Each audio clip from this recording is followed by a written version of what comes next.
listening to Your Secret is Safe with Me, non-judgmental talk about infidelity with Dr. Marie Murphy.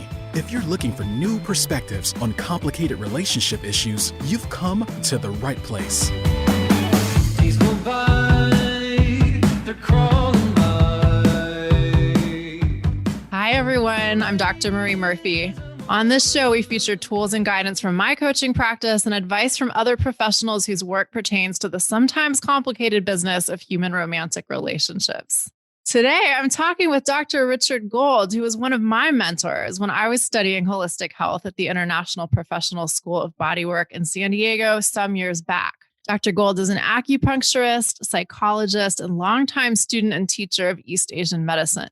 His advanced studies in Japan, China, and Thailand informed his acupuncture practice and inspired him to co-found the Pacific College of Health and Science, a nationally accredited college of traditional Chinese medicine with campuses in San Diego, Chicago, and New York City. Currently, Dr. Gold is the president and executive producer of Metta Mindfulness Music, a production company creating music to support healing, meditation, and mindfulness by combining ancient wisdom traditions and modern neuroscience. All the music is performed by world-class acoustic musicians from around the globe. To learn more about Dr. Gold and Metta Mindfulness Music, go to mettamindfulnessmusic.com. Before we get into it, this episode is brought to you by me, Marie Murphy, PhD. I provide shame-free, blame-free, non-judgmental relationship coaching. You can talk to me about the things that seem too messy or weird or stigmatized to share with your best friend or your spouse or even your therapist, including but not limited to matters related to infidelity. To learn more about me and my coaching practice or to schedule an introductory coaching session, go to mariemurphyphd.com. All right, Rick, thank you so much for joining me today. My pleasure, Marie. It's wonderful to reconnect with you. It's awesome. Yes, it's been a long time. Prior to checking in with Rick, prior to this conversation, I don't think we'd seen each other in at least 10 years. It seems like it. Yeah, about that long. All right. Mindfulness is, one of those like sneaky hidden tenets of my approach to coaching. I usually don't teach it explicitly, but it often comes up in various ways.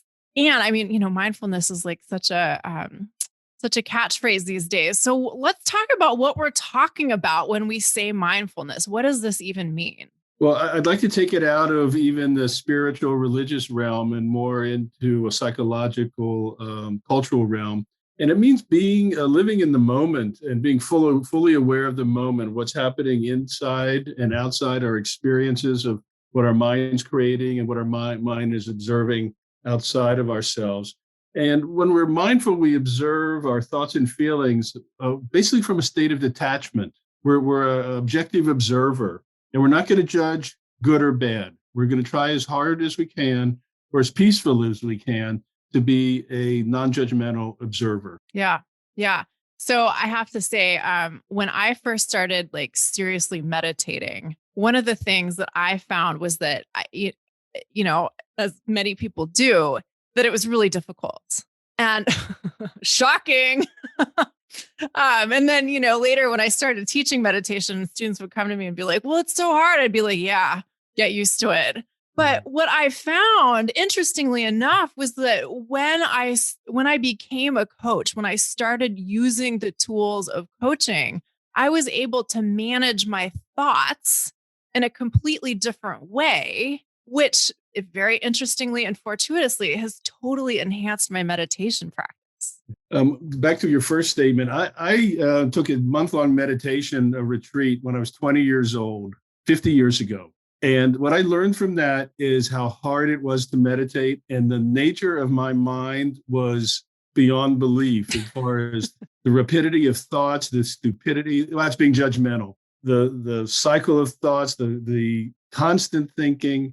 And it set me on a journey of these 50 years to seek the ability to meditate, from being with teachers, from Tai Chi, from yoga to Qigong, to getting out of myself overseas and being, changing my environment. And not to say it's become easy, even after this much time, but what I found and where my career has taken me now is music and the concept of what's brain entrainment. When you utilize techniques and technologies developed in neuroscience and combine it with the ancient wisdom traditions that we seek to be part of, it really enhanced my capacity to get quiet, and to really step back and not be a constant stimulus response lizard. Right. You know, they talk about monkey mind. I think it's a little more ancient and primitive than monkey mind. I think it's more of like a lizard that most of the time we go through life stimulus response. Yeah. And also a lot of the times, especially here in the West, we're so disconnected from our bodies that we're not realizing that a lot of the signals which perpetrate us into bad moods or irritable moods is really a physiologic thing happening in our bodies that we're not cognizant of. And then we just emote it out into the world with words and action. Right. So, right. We don't know how to digest the physical experience of an emotion at all. And that's one of the great teachings of the East, is that there's no mind-body split. Right. And we see that more and more through science now, that there is no split. We have, serotonin is produced in the gut. It's not produced in the brain. And serotonin is one of the chemicals people joke about in general now in the society, because people are taking serotonin uptake inhibitors, such as Prozac. But really, the serotonin is produced mostly over 90% in nerve endings in the gut. Yeah. So how do we get that awareness? And that's where the focus on breathing or mantra can be so helpful, because it really helps stimulate, drops the diaphragm and invigorates the gut and helps that cycle of beneficial hormones in the body to develop. Yeah. Yeah, absolutely. I'm just going to backtrack and explain what we mean by monkey mind. I don't know if I've ever really talked about it on the podcast before, but there's a saying, I don't know how old it is or exactly where it originated, but the mind is like a drunken monkey that has been stung by a scorpion and spooked by a ghost. And, when we take a moment to think about what's going on in the little heads of ours every day, that's a pretty apt descriptor. I mean, we have this ongoing, incessant narrative chatter going on in our minds. And most of us think that this is just a neutral reflection of reality. Yeah. There's been recent research where if in your own internal dialogue, if you can learn to train yourself from saying, I did this, or I care about this, or I'm worried about this, or I'm pissed about that, switch it to the pronoun to you, where you're not constantly identifying yourself to your ego, that they've noticed dramatic changes in attitude and reflectivity. That's really interesting. But that's a discipline thing that's not easy to do, and most of the time we're too running around like monkeys to even slow down to do that. And I think that's a piece of mindfulness which gets neglected, because it helps us slow down the mindfulness practices. And if we get slowed down, and not to keep the animal metaphors going, and get a little detached from the rat race, we can be a little more reflective and not so reactive. Yeah. And I think, so often when I talk to folks that are like, well, I don't have time. What you're actually doing is creating more time when you can actually in time, rather than continuously examining the past, overanalyzing the past to death, or trying to anticipate the future. Exactly. Beautifully said. And it's, and I think part of that's carving out of time to be self-reflective and mindful. If you sprinkle some gratitude in there, because we have so much to be grateful for, even in the midst of a pandemic, even in the midst of all the emotional trauma we're going through, or concerns about this and that. You sprinkle some gratitude in there, that helps neurologically also for our benefit. Sure, definitely. Totally. I have to say, though, something that I talk with a lot of folks about is allowing yourself to be pissed off and not trying to jump from grumpiness into gratitude. One of my sort of complaints about the common catchphrases around how we approach mindfulness is, just turn your focus to an attitude of gratitude. For a lot of people that are in this stuck space of believing that their story about why things are bad is true, it's hard to do that. And believe me, I think learning how to appreciate what's around us is incredibly important, but we also have to learn how to digest the thoughts that are preventing us from being able to engage in gratitude or appreciation. And also recognize that anxiety and stress are not necessarily the biggest problem we face. In fact, those are survival aspects of our evolution. If we didn't anticipate some things and react with an adrenaline rush in our body and get more blood into our muscles, we wouldn't have survived as a species. So we don't want to demonize anxiety, but recognize it for what it is and be able to step back and then make somewhat rational decisions about how we're going to proceed, even with that awareness. Mm-hmm. Absolutely. Two of the things that I do with folks is, one, learn how to feel uncomfortable feelings physically without creating a layer of meaning that they're bad or they shouldn't be happening or that they're too uncomfortable to bear, which is a very somatic practice. And also looking at the thoughts that create the feeling state. And this is where I'm interested in your take on what neuroscience says about this and the potential for neurological change. But a lot of what I teach is when we get clear on the habitual stories that we're telling ourselves, our habitual thought patterns, we have the ability to shift our feeling state. And that doesn't mean eliminating stress and anxiety or fear or loneliness or sadness or what have you, but it puts us back in the driver's seat of being the creator of our own experience. Well, two things. One, a technique I use sometimes is when I get into a rut of negative thinking, I'll go cancel, cancel, cancel. And oftentimes that will shift. It'll help you like get into a different gear and veer out of the rut. Interesting. With the idea of the rut, I think this is important in neuroscience. Yeah. Is we have neural pathways in our brain. When we're infants, we have hundreds of millions more neural pathways. And as we are enculturated, we shed most of those and we develop literally, we'll call them roads because they're not all ruts, but they're roads. And we have these roads that we travel on most of the time, and this shapes our perception and how we see the world as is. There used to be that we thought that all any brain changes stopped around the age of 24, and there's no what we call neuroplasticity, which is the ability to create newness of neural pathways. But we can create new neural pathways, and meditation is one of the ways that we do this. A research that was done, I forget what year it was at Harvard, it's published. If a person were to meditate 40 days in a row for just 40 minutes a day, new neural pathways and actually the structure of the brain begins to change. And so again, and this is where discipline is so important because, as you said earlier, it's very difficult to meditate. It's hard to get there. It takes discipline because it's not like turning on a light, you're going to see something. And even after 40 days, you're not necessarily going to feel so dramatically different. But science will show, and I think if this idea, if we rationally understand that if I stick with it, the changes will occur, that feeds into a positive behavioral loop, and we start to experience change because there is change. But that seems to be it sounds a little biblical, 40 days and 40 nights.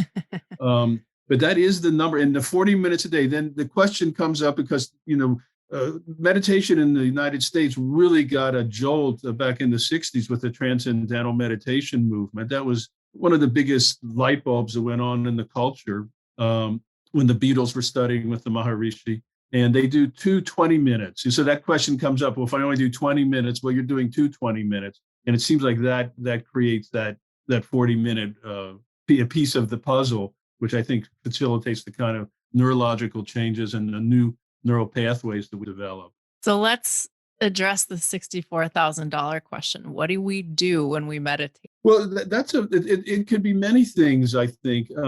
Now, meditation is different than prayer, although prayer definitely has its, some dramatic positive aspects. But prayer usually is a combination. It's like a beseeching. It's a requesting. Meditation's not requesting. It's just being. It's a state of beingness. And there's a number of ways to get there. One of the great aspects of in psychology is called neurolinguistic programming. And we know that some people are auditorily dominant, some are visually dominant, some are vocally dominant, kinesthetically, and olfactory. So if I say to a visual person, do you hear what I'm saying? They're probably not hearing what I'm saying. If I say, you see what I mean, I'm going to be able to communicate with them in a more profound way. So there's no one way. Now, some people, I'm a kinesthetic dominant person.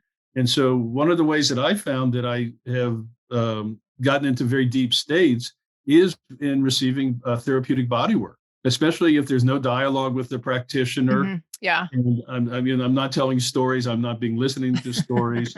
I'm embodied. Yeah. I'm in my body. Yeah. Now, some people who are averse to touch for whatever cultural or personal reasons, they might feel like their skin's crawling. They want to jump out of their skin and out of their mind, and they might do much better with auditory, with guided meditation, where you're led with a soothing voice. Usually, it can be accompanied by music or not, and you're led into a place of calm awareness. Some people who are quite olfactory, meaning smell dominant, they might really need incense or essential oils in the space to facilitate meditation. Some people who are quite active, it's going to be a walk in nature, sitting by a waterfall. And whatever the environment, if you get to a place where you're able to just be a human being and not a human doing or a human thinking, that is a measurable meditative state. Mm-hmm. And this can also be looked at almost numerically. It's like how many cycles or hertz is our brain going through every second? We didn't discover this in the West until the 1970s at the Menninger Foundation in Kansas, of all places, where they began to identify the different brainwave states. And it's how often is your brain cycling per second? And right now our brains are going. We're thinking, we're talking. We're hoping to say something somewhat intelligent in communicating. But when we meditate, the space between thoughts get very, very broader, let's say. Mm-hmm. Now, an interesting thing, the deepest state of theta, which is just, a few cycles per second, for you and I, we're in deep sleep. Tibetan monks are able to be fully aware in theta, not all, but so a lot of what we see with deep meditation traditions is somewhat contradicted by what we think human beings are capable of. Sure. Yeah. But I've always been intrigued by the human potential movement, because if some human beings can do it, we have the potential. It's just that, do we have the effort and the focus and the discipline? Yeah. Yeah, So absolutely. The short answer to your question then is there's no one best way to meditate. Right. Completely agree. And I somewhere in there was a nice essential distillation of what meditation means: slowing down the thoughts, increasing the spaces between the thoughts. What's the Yoga Sutra definition? The cessation of the fluctuations of the mind, something like that. I'm probably getting that way wrong, but it's along those lines. Because if we're always thinking, and this gets into how our intuition gets in play. If we're always thinking and telling the story, especially when the story always begins with an I, we have no capacity to receive. Mm-hmm. Yeah. So, and then when we are in that place where our intuition clicks in and there's synergy and synchronicity in our lives, we go to get the sense of the magic that actually is occurring around us all the time. And even in stress, whether it's external or relationship stress, if we have those moments of, we can call it bliss or just connectivity, it really changes our focus and gives us hope. Yeah. I like that. One of the things that I think a lot of folks struggle with, and this certainly used to be me, was allowing the belief to shift about the meaning or significance of my own beliefs. Like I was saying earlier, most of us have this notion that if we think a thought, it must be true, or at least true on some level. And it doesn't really work that way. No, it doesn't really work that way at all.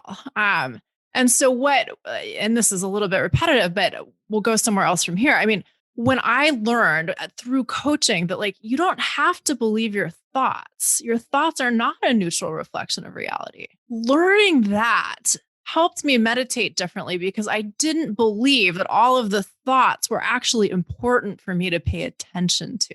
And what I would add to that is we can't control, we can't control the thoughts that arise in our mind. Where we can come in as a conscious being is not run with that thought, right, and magnify that thought, right. And that's what meditation teaches is you see, oh my God, I'm just running off with this thought. Here I am sitting, I'm comfortable. There's everything is comfortable. And Birds are chirping.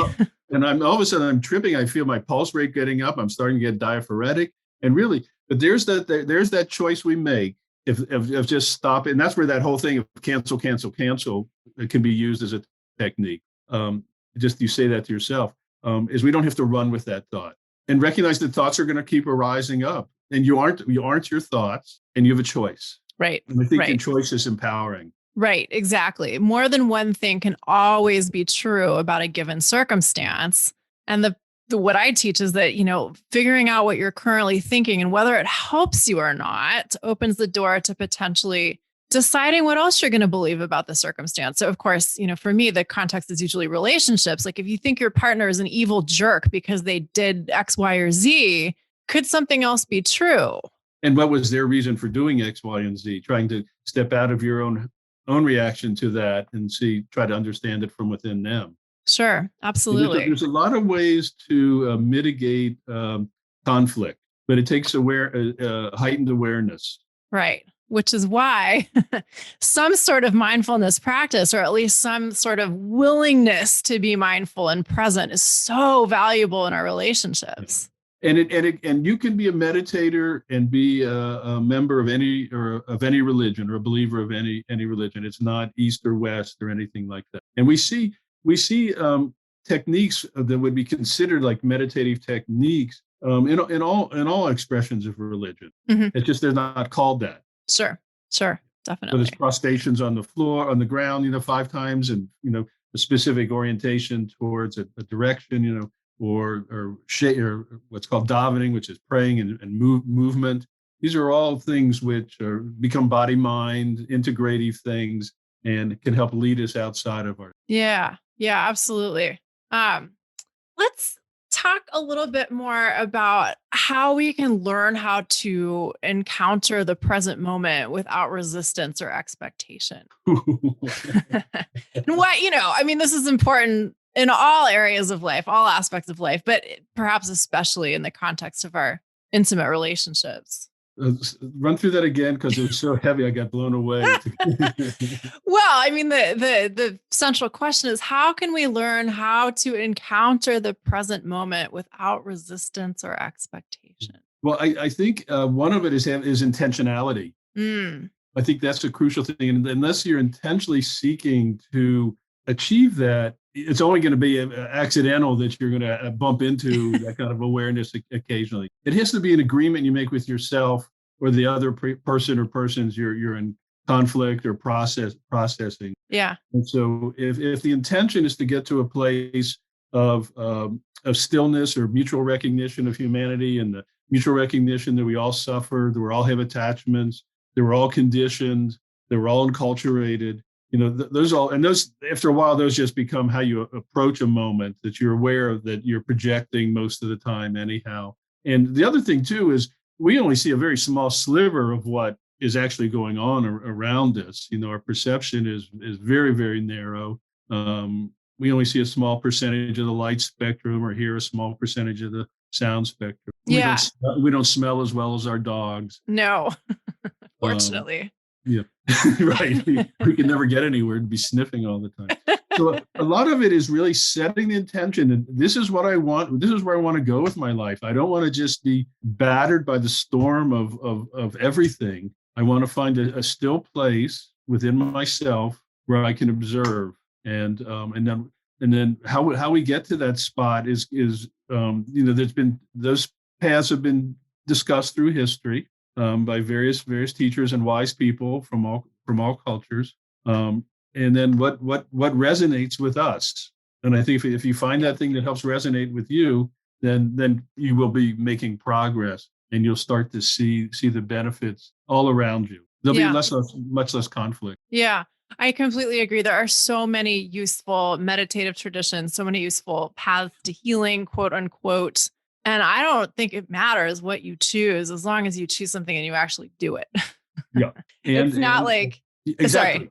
No, yeah. Absolutely. The road to hell is paved with good intentions. Right. And so that kind of discipline. And I think that's an important point. It's like, you don't want to meditate just on the weekends. Right. Or when you feel like it. No, in fact, it's best when you don't feel like it, in a Mhm. sense, because that's showing your discipline and your self-love, and you really care enough about yourself that you're going to put yourself in a place where it might be uncomfortable, but you know that it's for your benefit and the benefit of people that you love and the people in your community, and then spreading out from there. Yeah. And so, as a suggestion, it's like, for most people, the best time is first thing in the day, before you look at your phone, before you engage with the world. Empty your bladder, whatever else you need to do, maybe freshen your mouth with a little toothpaste or something, and then find your spot, and have that discipline. Have that, it really becomes part of your life. It's as much part of your life as your first cup of coffee, or anything like that. Yeah. Yeah. Two things about that I think really transfer into how we relate to others, romantically and otherwise, is, you really have to pick your practices. You have to be really intentional about how you're going to show up in the relationship. And if how you're showing up in the relationship is continuously like, what am I getting out of this? This person should be doing X, Y, or Z because I think they should. You got to ask yourself how well that's working out. Right. Yeah, if should comes in when you're talking about someone else, then you have to step back. Sure. Oh, I teach that should needs to be questioned even when you're talking about yourself. As one of my teachers says, should feels like shit. Yeah. I should lose weight. I should get a new job. I should be richer. I should be smarter. I should be happier. I should be better. And that's another part of this whole challenge with our monkey minds, is that little devil on your shoulder, which is shoulding you shoulding you and shaming you all the time. Yeah. And you need to recognize that part of it's part of you, but it's not you. And I really like that. And to hear what is that voice, and why is it there, and who does it represent, and how do you get it to calm down? Yeah, absolutely. Yeah. How do you recognize that those are optional thoughts that you have the ability to examine and decide whether or not they're serving you? And this is so interesting because often, I work with people who are actively cheating on their partners. And a lot of times people come to me and they're like, well, I should do X, Y, or Z. I should leave my affair partner and go back to my spouse or whatever. I should tell them such and such details of the affair or not, or whatever it is. And there's just so little permission that's often being given to themselves to decide what they really want. Yep. And the shoulds are running the show. And then it becomes a shit show. Right. Absolutely. Absolutely. But helping people get out of this, belief system that may have some valuable elements to it. I mean, I always, tell people there's nothing wrong with wanting to live in integrity with yourself. There's nothing wrong with having a clear set of values and striving to live by them. But when things get messy, you can't necessarily will the mess away. You have to engage with it. Yes. Yeah. You have to look it right in the eyes as clearly as possible. Yeah. Choices from that. Yeah. And go ahead.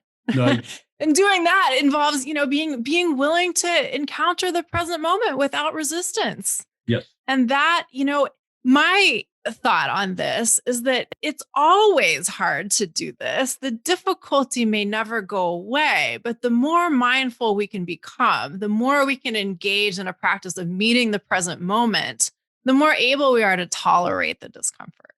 Beautiful. Absolutely. What were you about to say? No, I was just sort of skipping around a little bit in my mind. It seems like some of the behaviors that we have contribute to our lack of mindfulness. Yeah.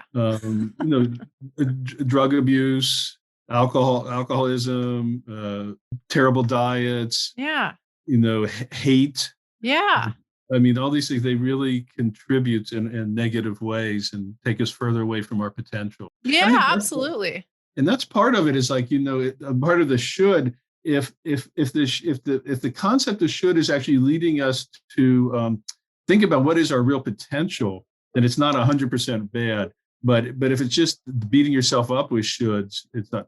But what is our potential as an individual and as a society and as a culture and as a world, and how can we get there? And we can't get there if we're just disconnected from ourselves and we're just acting out a stimulus response. Yeah. Just doesn't get us anywhere. No, absolutely not. I completely agree. And I really like what you said about sometimes the shoulds can point us in the direction of our potential, and that can be helpful. Yeah. But that doesn't necessarily dictate a particular course of action or a particular way of being. And the should rise up from within your own calm self rather than what you've been told by parents or school administrators or religious figures coming along, because if the should actually gives you, if I could achieve that, the comfort I could feel and the good I can do, then you're on to something. Yeah. But if the should is just, an abusive parent that you should clean your room. Well, a clean room might give you a clear way of accomplishing things, and not because you should do it because someone told you to. Yeah. The trick, I don't know what the trick is, but the challenge that I see within that is so often things that are familiar to us feel comfortable, even if they're not all that great for us. Like, for instance, being yelled at by our partner because our parents yelled at us all the time, or all of our old partners yelled at us. And so it feels normal and safe to be in a relationship where someone is telling us to clean our room, so to speak. Yeah, I think this period now where we realize that we don't have to carry on the negative behaviors that we were raised up in and realize those aren't normal is a big advance. And I think that becomes from people becoming more vulnerable, more expressive. The media helps with that a little bit at times, I think, that we don't want to perpetuate the same, just because your parent was abusive to you gives you, you're abusive to your child. That's crazy. Yeah. But now children aren't taking it. They'll out their parents on social media. Yeah. And so and again, that perpetuation of bad behaviors is the lack of mindfulness, because you hated it as you were terrified by your parents. Let's say, do you want your children to be terrified of you? My God, no. You want to be a safe haven. But unless that you can step back and observe your behaviors as objectively as possible, you're not going to change them. You're just going to be stuck in the rut. Yeah, I love that. So let's talk about getting out of the rut. How can we get out of the rut? First, we have to recognize the rut. Recognize the rut. I think it's like there are things I like to call psychotechnologies, which are proven ways to make psychological change. And we might sound like a little bit like a broken record. We're meditation, but I think a lot of it starts with meditation. But meditation is not just sitting, although that's a good one. It could be strolling in the forest, like we mentioned before. One of my favorite things to do and to recommend is to get our hands in the dirt. Yeah. We are so blessed in the modern world, especially in America, with just a cornucopia of foods available to us literally from all over the world simultaneously now. But most people wouldn't have a clue about growing arugula. Right. Most people don't understand that we're, as human beings, we're actually closer to mushrooms than mushrooms are to plants. Because mushrooms breathe in oxygen, let out CO2. That's one of the there's so many things of where our awareness can be expanded by being in nature. Yeah. A small benefit of being huge benefit of being by the ocean is the negative ions that are produced by pounding waves. And those will affect our consciousness, and they'll affect our blood pressure and our O2 uptake in our red blood cells. So many things. And Western science is really fascinating because we can actually get sort of objective data on these benefits. Now, why is that a benefit? It's we're studying things that have been done for a few thousand years, but our Western minds, our rational minds, especially, really, if we have data that supports what we're doing, we feel more confident in it. Right. And so that's a helpful thing. Yeah. Yeah. Absolutely. So I came back to, I'd like to come back to why I do metta mindfulness music. Oh, yes. Because what science has shown is that sound has one of the most profound impacts on the brain. Whether you want to call it psychoacoustics, which is what they do in the film industry and TV industry, where you You actually shape a mood with sound. But we can use pacing of music. We can actually add subliminal beats to music, which actually this whole concept of slowing the mind down, because brain entrainment, our brains will cycle to a dominant beat that it's experiencing. And the experiencing of it doesn't necessarily have to be hearing. So like in our music, we layer it. And so you might be hearing a very pleasant theme played on cello. And underneath that, there's just a subliminal beat that's happening that your brain is able to pick up. And all of a sudden, everything starts to slow down and slow down. And there's musical chords that are brighter or darker that we use to achieve. Now, in Chinese medicine, in the earliest book of Chinese medicine, the Yellow Emperor's Classic of Internal Medicine, the Neijing, it dates from about 280 BC. All of the 5 elements were assigned a chord. Interesting. In fact, the Chinese character for medicine combines sound and music and herbs and foods. Mm-hmm. So there's this recognition from early on that sound, and it's a frequency, and we can by affecting this frequency of an organ, we change its vibration itself, and then it can move more towards what in the West we call homeostasis, we call balance in the East. And so I find that sound in music is one of the most profound and highest efficacy to change moods. And it can be done directly and subtly. Now, as a subtle thing, for instance, my partner in Metta Mindfulness Music, Yuval Ron, is a movie. He does soundtracks for movies and TV over the years. And he told me that when he works with a director doing a soundtrack for a movie, before the scene changes, the music is already changed to the mood that the director wants the new scene to encompass. Cool. And so we get prepared for the change of mood by the sound, Cool. even more than the dialogue and even more, more than the visual. And so that's true of us in our daily lives, I believe, too, that we can use sound. And I think we all know, whether we know it scientifically or just experientially or empirically, music will change our moods. Sure.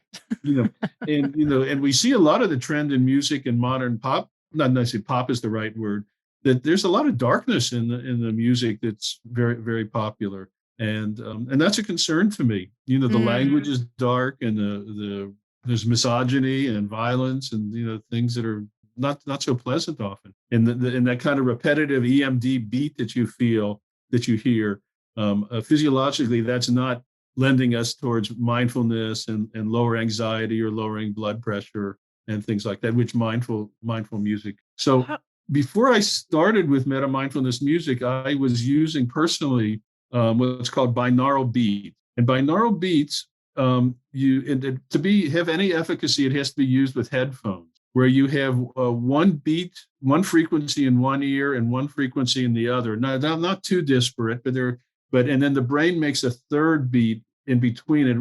I think it unifies the left and right hemispheres by somehow with the corpus callosum, which is the bridge between the hemispheres. So I was using binaural beats, and I really felt it deepened my experience of meditation. You start to recognize the dropping of the shoulders, the deepening of the breath, the slowing of the thoughts. These things start to. The thing with binaural beats, especially when I was using music in teaching the classroom environment or in the treatment room, is it's not appropriate, because I use a lot of ear acupuncture, for instance. You can't have headphones.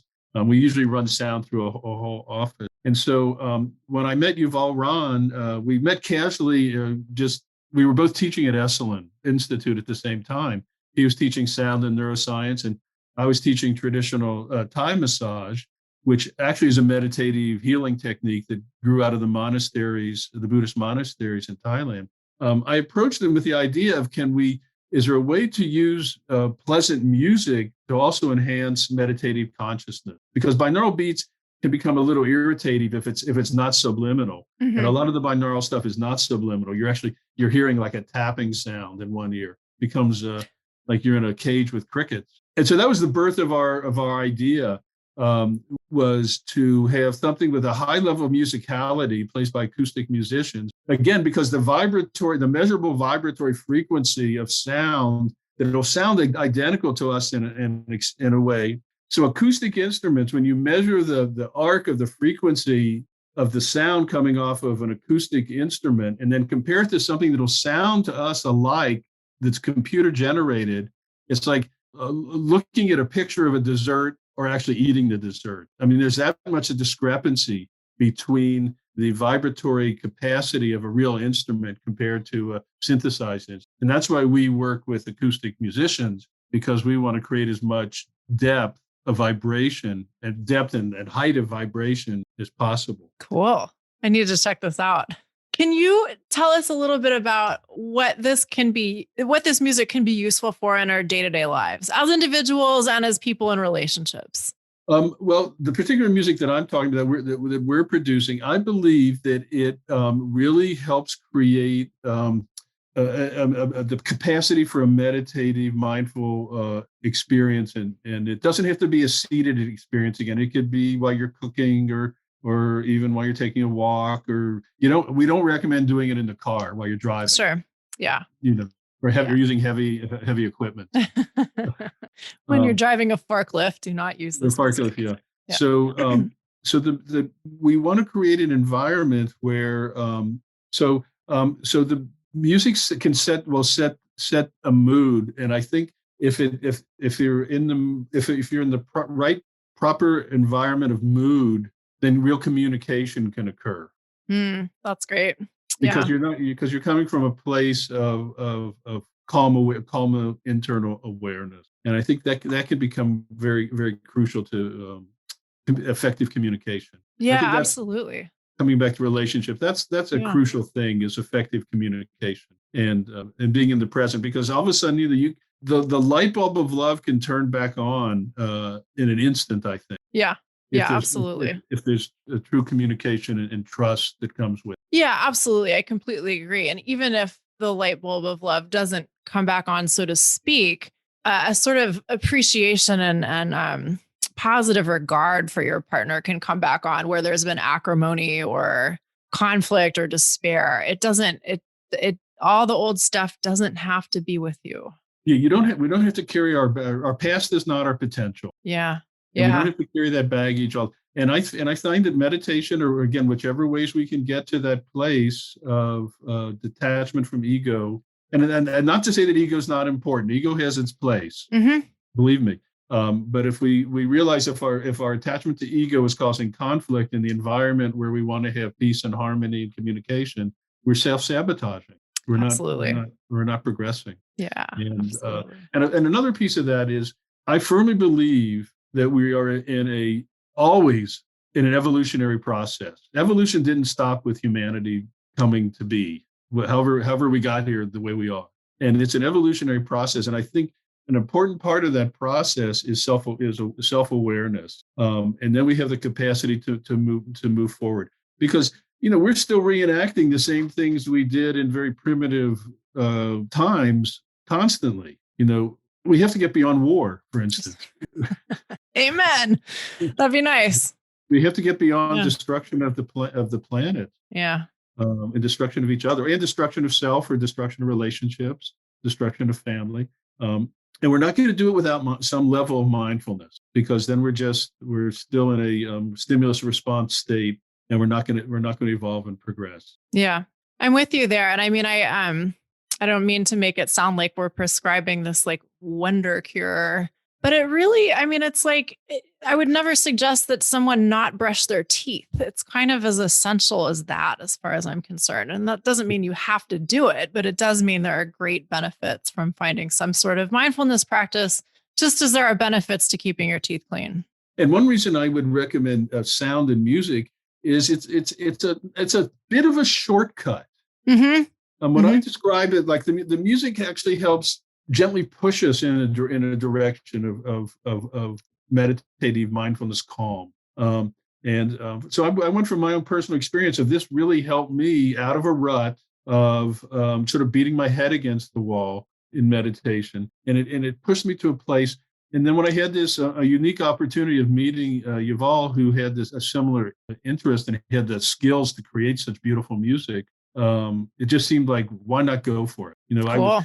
And again, I think that came from this place because Esalen sort of a magic place like that where synergy can happen. That it seemed like, why not? It's a possibility. I never dreamed of doing a music business or being a music producer. And because part of our mission is to use ancient wisdom traditions as a launching pad, because we've worked with the chakras, we've worked with the doshas of Ayurvedic, we're working with the Book of Life from the Kabbalah now. We use the traditional Chinese medicine where all the 5 elements have a tone, and there's Qigong breathing techniques. So we're using these ancient wisdom traditions and then putting it in a modern context of sound. Because in fact, there's in China there's music that's done according to the 5 elements, but our Western sensitivities won't resonate with that at all. It's unusual instruments to our ears. Mm-hmm. Although we do use world instruments, he composes in such a way that we can hear it. Cool. It could comfort us, and so that's how I got to where I am in this regard. Very cool. Reminds everyone where they can find you and find your music. Well, we're mettamindfulnessmusic.com, and we have a website. We're on all the different platforms as Spotify and Pandora and iTunes. We've been producing some 10-day programs based on the doshas, one based on that, one based on 6 healing sounds, Qigong. We have a new one on balancing of polarity. We've taken a recent turn to a mindfulness program for children. Oh, cool.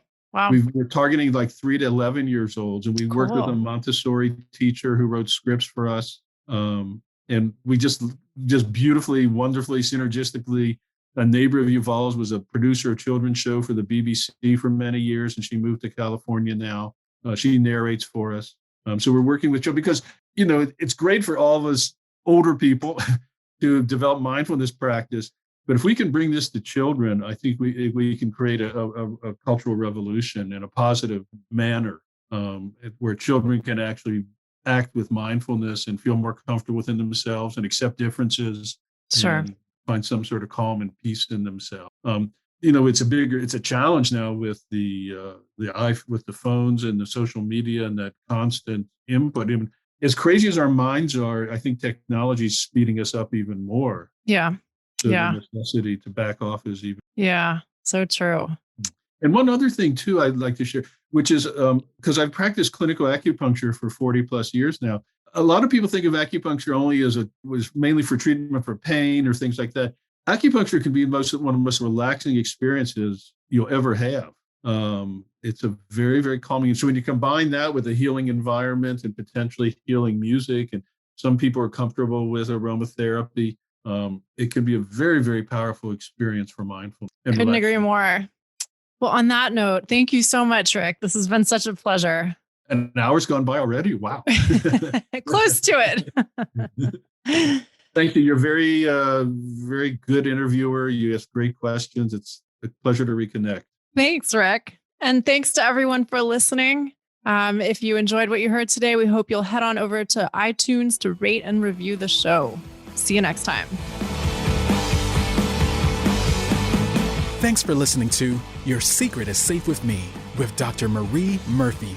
Make sure to click subscribe to get updates on our latest episodes.